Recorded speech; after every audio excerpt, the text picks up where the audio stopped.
Hello and good day, Welcome to the Super Good Camping Podcast. My name is Pamela. I'm Tim. And we are from supergoodcamping.com. We're here because we're on a mission to inspire other people to get outside and enjoy outdoor adventures such as we have as a family.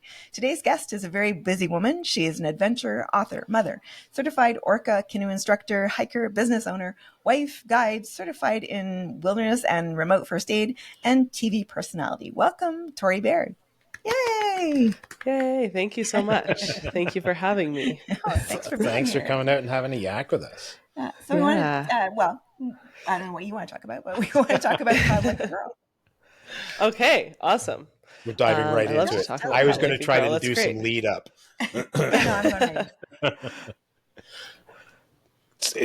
What is Paddle Like a Girl? I know, but for the audience. Okay, sure. Sorry. No. So Paddle Like a Girl.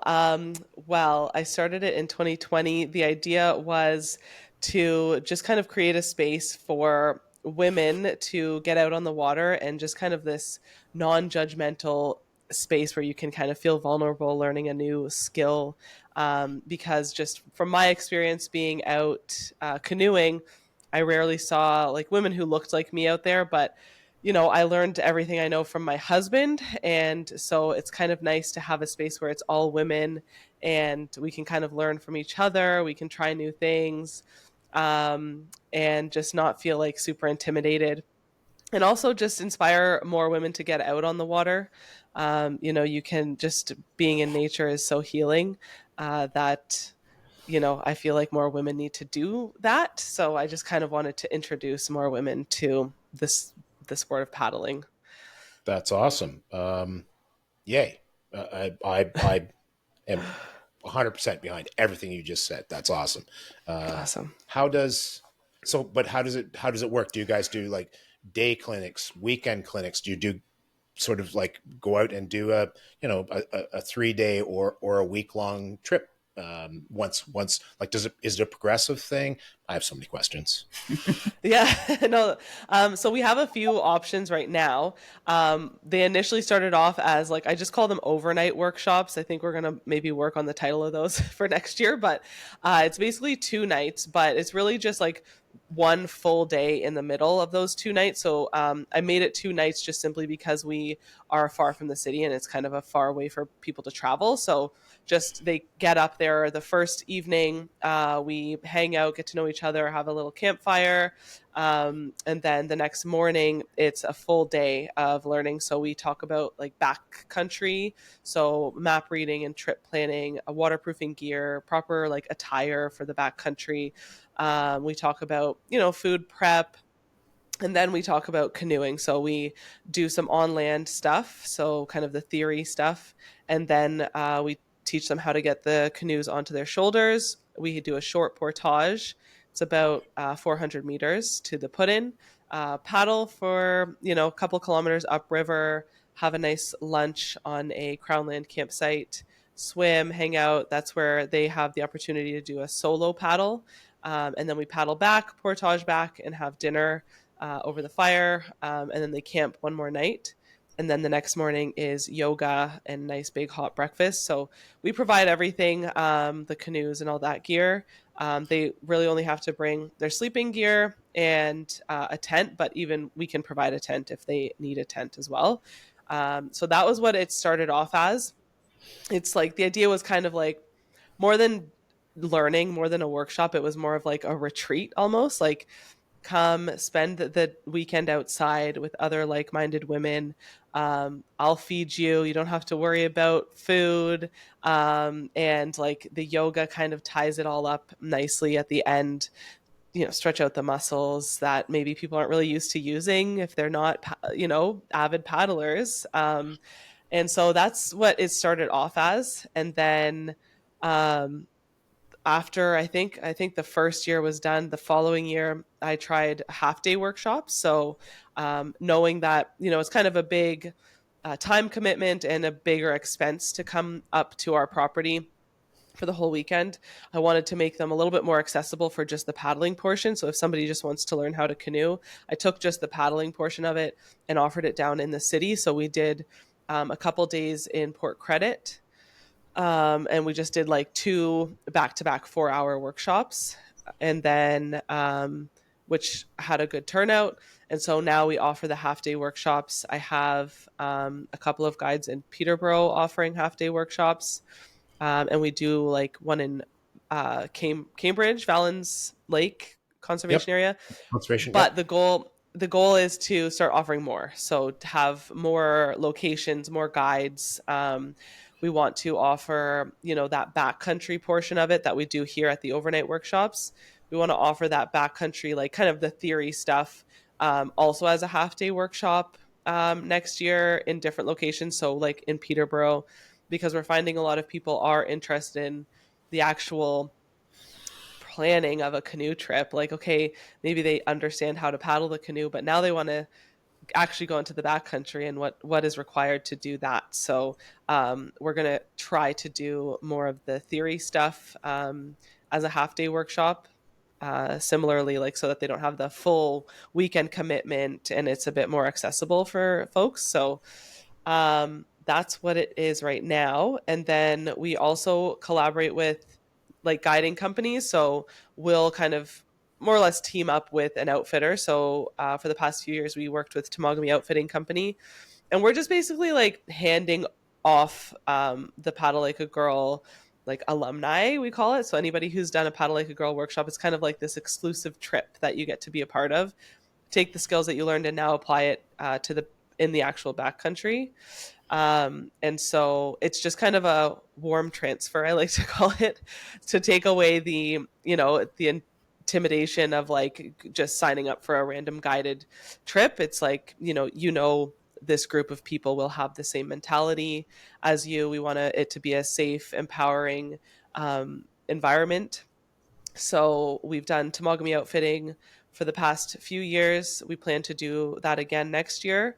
But next year we're also doing one in the Yukon. So we teamed up with Up North Adventures, and so we actually just sold out yesterday. We launched the tickets yesterday at 7, and we filled it up in half an hour. 12 people paddling the Teslin River.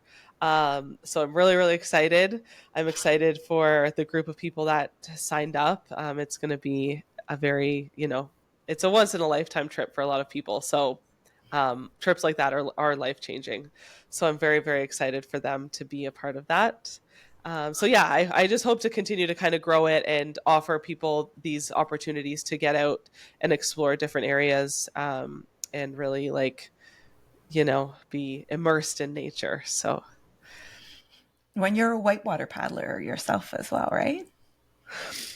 I don't know if I would classify myself as a whitewater paddler. I'm a bow whitewater paddler, so I'm very much like I just do what I'm told to do in the bow.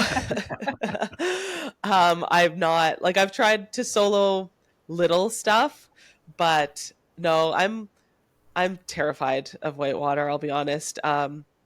Like I said, I'll just do what I'm told in the bow and yeah. I hadn't. I'm with you. I'm terrified. Although I have a number of friends trying to convince me to do it, but I can't. I'm not a bow paddler. Like I'm a stern guy. That's how that plays. So I think that's as much as anything. That's why I'm terrified because I know I have to actually know what the heck I'm doing, and Right. and be shouting things out and where we're going and say it's like, well, I'm going to be a colossal failure at that. It's too That scary. is awesome. How gratifying, how empowering is to like 30 minutes. I just sold out a trip that, it's like, let's go see what happens. And everybody goes, yeah, we're signing up. That's like, how cool is that? Right. It was so cool. Like, so I work with her name's Emily. She does a lot of the marketing for Paddle Like a Girl. She's helped me a ton this year. And so we kind of worked on it together, like building up the excitement for it. And so we were both like texting each other all day, like, oh, is it 7 o'clock yet? And we were kind of, I knew one person for sure was signing up because, she was messaging, I can't wait for 7 o'clock. And so I'm like, for sure we have one person signing up. And then, I have an app that tells me for my website that tells me anytime someone's on the website and what page they're on, and if we get a sale or anything, it'll ding in a certain way. And so Emily and I are both, you know, waiting for these notifications to come in, and just like one after the other, like I think one a minute was coming in up until when we had 8 people signed up at 7:08, and we are just like, is this really happening? You know, because I was kind of anticipating, you know, selling a few and then having to really promote it and selling the last few spots. And so we were both like, I feel like crying, you know, like we we're just so excited that people really wanted to do this. And because it's a big commitment, it's a lot of money, and you know, and on top of that they have to pay to fly out to Whitehorse, and you know, what if something happened, what if they get injured next year, knock on wood. It's non-refundable and stuff like that, so like it's a risk, but it's something that obviously they wanted to do, and I think that they absolutely should, and that's why we're offering this. And so we were very, very excited and like shocked that it did as well as it did. And so now we're actually trying to see if, you know, were there people who missed out on it? Should we offer another, like a second trip for more people? So we're just kind of right now gauging interest to see if we can fill another trip if enough people have interest. But yeah, it was amazing. It was a good evening, I would say. Yeah, I'd say so too. Out of curiosity, what's the guide to guest ratio for a massive trip like that? So with Up North, they do a 6-to-1 ratio. So there's 12 people and then 2 guides. 2 guides. Cool. Yeah. That'd be awesome, man. That would be awesome. Yeah.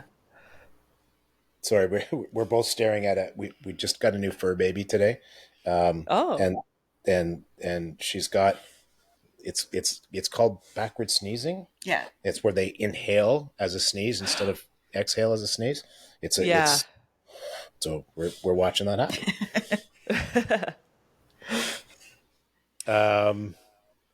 Sorry about that. This is a brand new thing for us. It's exciting though. She's a rescue, so we're all just getting to know each other. Yeah. What kind of dog? She's a poodle cross something. They said maybe Schnauzer and poodle. Cool. She's got gray coloring. She's timid. Aw. Okay. So you're a content creator in about 1,000 different sort of slots, for lack of a better term. How the heck do you? A, do you have just a wickedly creative brain, and B, where do you find all the time to do all that? Because doing mom things, doing tripping things, doing like just. How do you squeeze it in? Or are you just a lunatic and you just feel a need to be on the go all the time? Definitely the latter. I'm a lunatic.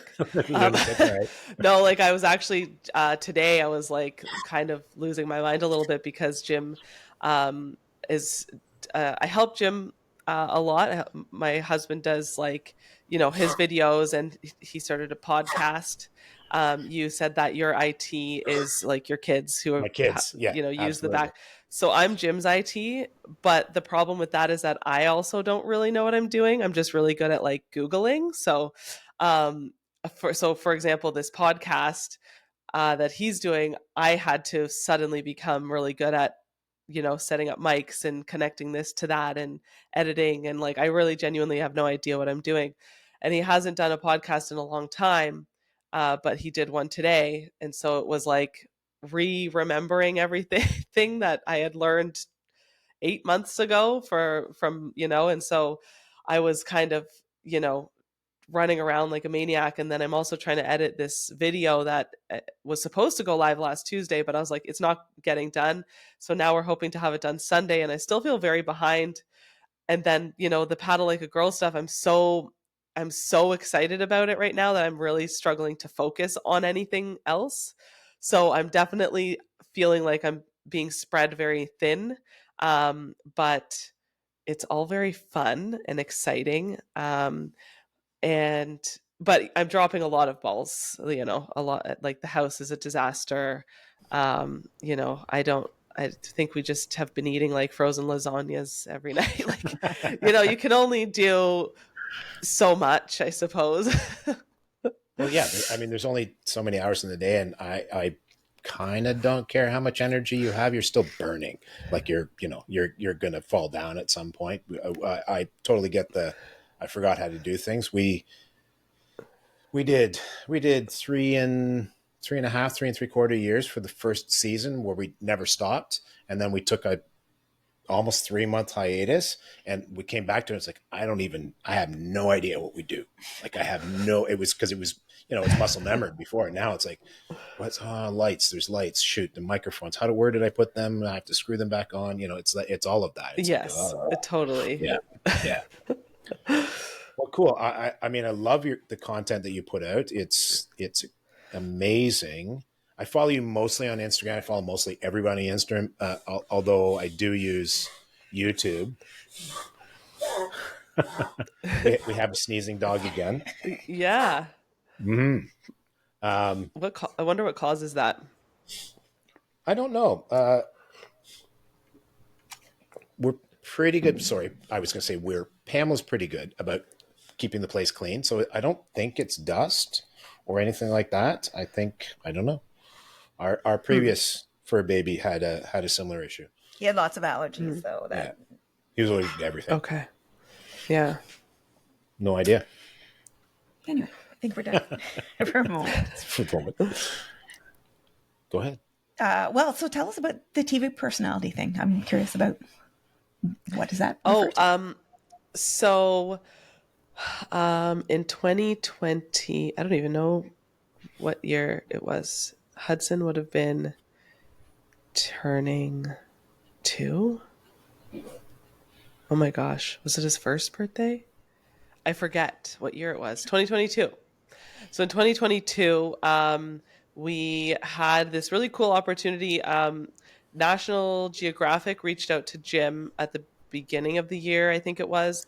They had seen one of our YouTube videos. So we did this cross-country drive with Wesley. It was just Wesley at the time. We didn't have Hudson, but we drove up to the Yukon and did like this winter kind of expedition up there with Wes, and they really enjoyed that video series from YouTube. And so they actually reached out to Jim to see if they could pitch a show on us and the adventures that we go on. I think specifically because of Wesley's disabilities, they thought it was really inspiring that we were taking him out and still getting out on adventures with him. And so, yeah, they pitched a show, and then they ended up coming up and filming 4 episodes, just as like kind of pilot episodes. And then those aired the following summer. But they were wanting to see what the interest was, like what the numbers looked like. And so didn't get enough viewers. So they didn't renew it or anything. It was at a time when Disney, I guess, just got a new CEO. And then also just everything was like, they were losing a lot of money. And so we weren't really anticipating that we would get renewed. But it was a very interesting experience. So we were kind of like, do we want to do that again? And we were kind of trying to not have any expectations one way or the other, because it was a really cool opportunity. But it was a lot, just the whole filming of it. But yeah, it's called Home in the Wild, and I think it's on Disney Plus still. But it's just 4 episodes, and it's just us like out camping with the kids, and we go to the French River and another lake near here. It's all pretty local. Cool. Probably not a ton of fun to have a camera in your face all the time, but outside of that, to have an excuse and potentially be actually getting paid to go camping, I'd be okay with that part. Right. Yeah. Yeah, exactly. What about, so you're out adventuring, you're doing all the things all the time. Do you have any sort of memorable trips?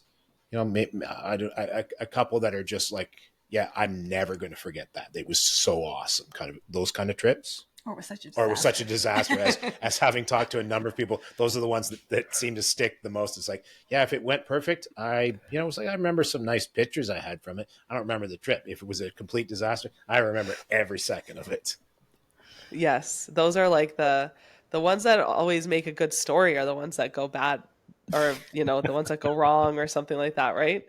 Yeah. Um yeah, I would say my like the one trip that really challenged me physically and emotionally was our Rockies backpacking trip. So it actually wasn't a canoe trip. It was actually our hiking trip. So we did, and we're not hikers. That's probably why it was so challenging for us, because we are canoeists and we pack for canoes and not backpacking. But we hiked from Jasper to Grand Cache. So we had to hike through, Jasper, and then we had to hike over the height of land into Wilmore Wilderness, which is just north of Jasper. So it's like a non-operating park, basically. It's a protected area. But that section in between Jasper and Wilmore, um, can you hear Hudson? Okay, I'm sorry. Hi, Hudson. That section between Jasper and Wilmore, not a lot of people really travel through there, because people usually either stick within Jasper on those trails, or there's the trails in Wilmore. It's much more of a horse packing area, so the trails are very well worn by like horses, so they're like deep ruts and really muddy. Um, but we did 20 kilometers a day for 8 days.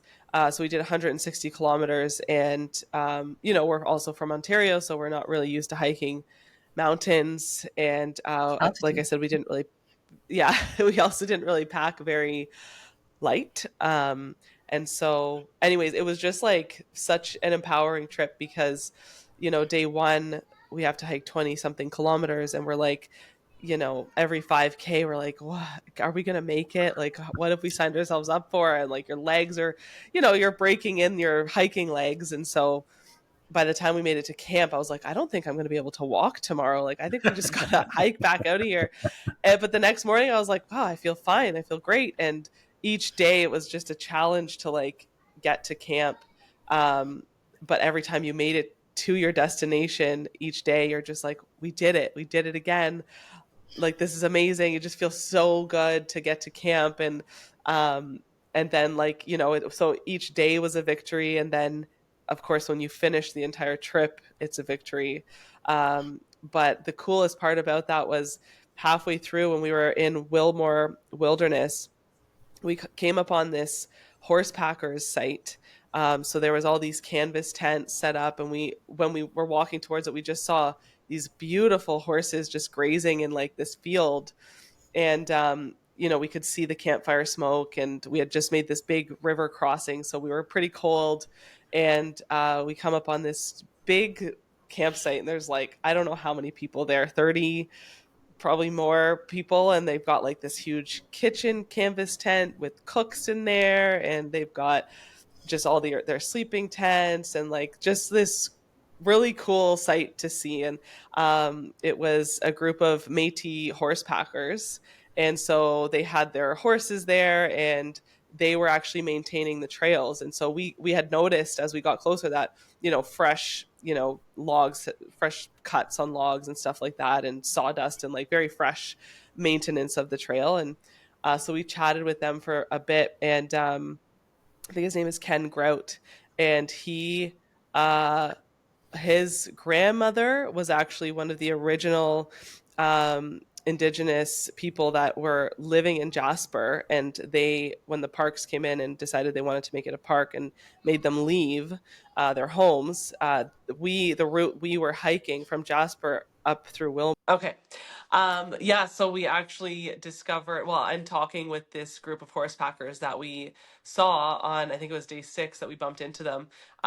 We were telling them the route that we took, and they explained to us that his grandmother actually lived, so where they originally lived was down in Jasper, and when the parks came in, to make it a park and booted them out, they actually traveled the exact route that we were hiking through Jasper, up through Wilmore Wilderness, and up to Grand Cache. And so it was really cool to get to experience that little piece of local history. Yeah, that'd be pretty wild. I mean, you're kind of walking through the past, right? That's a cool thing. Yeah, it was really, really cool. And we kind of keep in touch with them actually. And yeah, I think his name is Ken Grout, and I think he wrote a book. I think we have one of his books. But anyways, really, really cool. Just like such authentic people, you know, like to run into them in the middle of nowhere. Was just, I don't know, it was just such an experience. And like everyone was just so friendly, and they fed us warm soup and sent us with, I think, a bottle of gin because we had run out of alcohol at that point.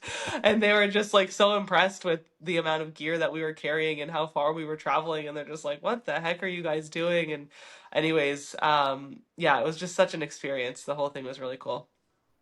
Cool. Yeah. Well, and you mentioned the amount of gear.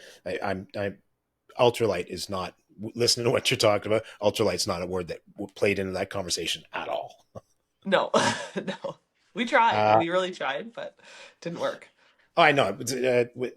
My my backcountry partner is our eldest son, and we get to camp, and I go, why? How is it every year I can't winnow out? And I do. I swear to God, I pull stuff out of the kit, but I must be adding other things in at the same time or something. Because we get there, it's like, I know I'm getting older, but man, this stuff I swear is getting heavier every year. Like, what the? Come on. Oh, I know. Uh, Views, Jasper, amazing, right? Like what were you staring at your, just one foot in front of the other the whole time? Or are you looking around like drilling out the side of your mouth kind of a deal? So a little bit of both for sure. It's hard because yeah, you have to look down at your feet so much, and every once in a while you're like, no, I need to look up and take in this incredible view. But yeah, it was, being from Ontario, of course, Ontario is beautiful, but like being in the mountains, and then you're hiking. So you're in like the bush for a lot of it, you're hiking through forest, but then you'll come out to this just like opening, and it'll be this incredible vantage point, and you'll just see the peaks and like the valleys. And yeah, it was just incredible. And we went past the Snake Indian River and the Snake Indian Falls, I think it was called, and just like this blue water. It was just so, it's like you can't even imagine just how beautiful it is unless you're like there taking it all in. So so Yeah, I'm sure incredible. cameras don't catch the No, yeah. stunning beauty. Yeah. They certainly don't. Yeah. That's it's funny because that's like everybody goes, but my eyes could take it in. My camera's like I might as well just stick it back in the pack because it's pointless. It's Exactly. not even close. Yeah. Uh, Another thing, just as we head towards probably wrapping this up, I know you write, but I don't know formats. Like, do you do magazine articles, like blog posts? Have you actually written a book or anything like that? So no, I have not written a book. Yeah. However, something that I don't know if many people know about me. I like deep within my soul, a goal for that I have in my life is to write a book one day. And I've been Cool. thinking about it a lot lately. I don't know if I have anything interesting to write about, but so something that I really enjoyed doing when I was little, and just feel like it's an easier way for me to express my, my thoughts and like whatever. But anyways, I've written articles. So I've written like my biggest article that I've done was, oh my gosh, I'm forgetting the magazine. I think is Outside magazine. Anyways, feature article, and it was actually about that Rockies hiking trip. So it was about our Jasper through Wilmore Wilderness um hiking trip. And I was on the cover of the magazine, which was really cool, like cool experience, like so weird to see myself there. And but I really, really enjoy writing. But no, I'm definitely not like a an author. I like that you said author. That really, I was like, oh, that sounds nice. But no, I don't think I would consider myself an author. But I've written a few articles. We'll just say, we'll put it that Well, way. I think it classifies. That I makes think you an it's author. still, yeah. I think it's a thing. Okay, thank you. Cool. Well, on the note of writing things, do you journal or anything like that? Like, is that, or is it just you have a really good memory and you can write all the things down to put in an article Oh in a no, magazine? I don't journal and I don't have a good memory. So that's why I say I have no idea what I would write about. It is just a dream of mine. Like I just like, oh, I'd love to try, like we all have dreams, right? But I don't know if it's anything that I would end up doing and I don't know when I'd find the time. I feel like I need a lot of like quiet time to myself to actually write anything down. But I dream of writing about like just my experience with Wesley, for example, and then a few different things. But I feels kind of I've never really admitted this out loud, if I'm going to be honest with you. But yeah, no, I don't have a good memory, and I don't journal, which is something that I want to do. Is journal. I think I've written maybe half a page of a journal once, and but I wrote a lot when I was little. Like I really was into poetry and I really enjoyed writing short stories and stuff, but it's just something that I haven't done in years and years aside from these articles, which I really enjoyed the opportunity to do that. But yeah. So you've got a big Yukon trip coming up, and anything else planned as far as adventures? No, so actually I'm not going on the Yukon trip, unfortunately. It's just gonna be guided by Up North, but no, we don't have anything major planned right now because we're gonna take the summer off and we bought a cottage this earlier this year. We've only been able to get up there. Well, I went up once. Jim was able to go up last week just to kind of close it up for the winter. But our plan is to try to go up and spend most of the summer up at that cabin for next year and just kind of dial it back on the big stuff. Jim might go and do his like a big solo trip, but for me, I think I'm just gonna kind of take it easy and enjoy our cabin, which will be Hang with the nice. kids and stuff. Yep. Yeah. Yep. Like I mean, speaking as our kids are 20, coming up on 23 and 19. 19. So you can't ever go back and get that time back and hang with them again. So Yeah. I yeah, do it, do it. Uh-huh. No, Yeah. soak it up when they're small. Oh. Um, yeah, for sure. Well, you know what? Thank you very much for coming and having a yak with us. And I'm looking forward. You know what? I'm going to try to actually bump into at the Hamilton Adventure Expo because Yeah. I will be there for that. Oh, well, Yay. so and what goes in? Like, have you done a bunch of presenting, or what goes into prepping for this? I haven't done a bunch. I did a couple like years ago. With Jim. So Jim and I did it together. So that kind of took a little bit of pressure off for me. I did one recently that I personally don't think I did very well. So I do want to take more time to really make this a good presentation. I'm nervous, but yeah, I writing. So like I'll do a bit of writing, which is nice, and then it's gonna be my story, so I don't want it to be too like canned and like reading, but I do want it to flow nicely. So I'll have to start with that and then put together some photos and maybe a couple videos. It's a 30-minute presentation, so it's not super long, which is nice.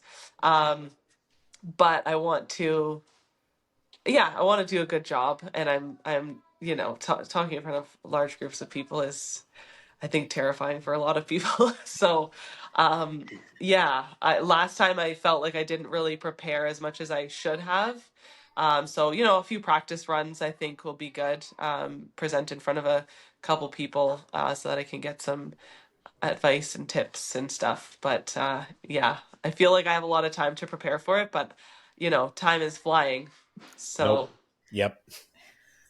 So we're yakking with a handful of people about doing a pre or a post get together for the show, and that literally one of my first three comments was, okay, but we need to get on it now, because if we yeah. don't get on it now, people will be off doing winter camping, and poof, the whatever it is, the 2.5 months between now and then are just going to be gone, man. It's good. That's how it's going to work. So Oh my goodness, yeah, it's gonna fly. yeah. Well, you know what? At least you've got a. I was going to say captive. That's the wrong term. The feel for this show is like just having chats with people and stuff like that. Uh, the audience for this show is going to be a bit of a different. way more sort of adventure oriented types, if that makes sense. We're going to have all the people that hang around with, like with the at the Toronto Adventure outdoor show, all the people that hang around over by the two stages. It's Yeah. You're gonna have, but that's going to be the entire audience. Like they're all Right. going to be that kind of people. So I think, Yeah. say the word canoe and campfire and bears, and that will be it. It'll be a win. Everybody will be like, yeah, that's awesome, that's cool. So Right. don't sweat it. Okay. I have no idea how I'm going to edit that, by the way. I think that's good. Yeah, that felt like an excellent chat, and I know we go all over the place. It'll be a lot more streamlined when it's all is said and done. Yeah. We do Pamela does. I don't know why I say we. I never do anything. Pamela does I'm Tim. I do too. So Pamela does an outro. And then we're done after that. So if you're cool, and unless there's anything in particular you want to throw into the mix. No, I just want to say thank you for having me. This was fun. And yeah, I appreciate you reaching out. Absolutely. So I wanted to do it a while ago, and just it's one of those. I don't know. I don't know if I'm up I to know. having that interviews yet. So Right. we're there. Yeah. Awesome. All right. That's it for us for today. Thank you so much to our special guest, Tori Baird. We really appreciate her time, and given she's such a busy woman. And if you do want to follow her, she's on Instagram. She's on all of the social media, right? Like Instagram, YouTube. Yeah. Check Yeah. our Instagram, show notes. YouTube. I will Mostly list Instagram. everything. We'll put all the links in the show notes. And as always, you can reach out to us. We are also on all the things, and you can email us. We are at hi@supergoodcamping.com. That's hi@supergoodcamping.com. And we'll talk to you again soon. Bye. Bye.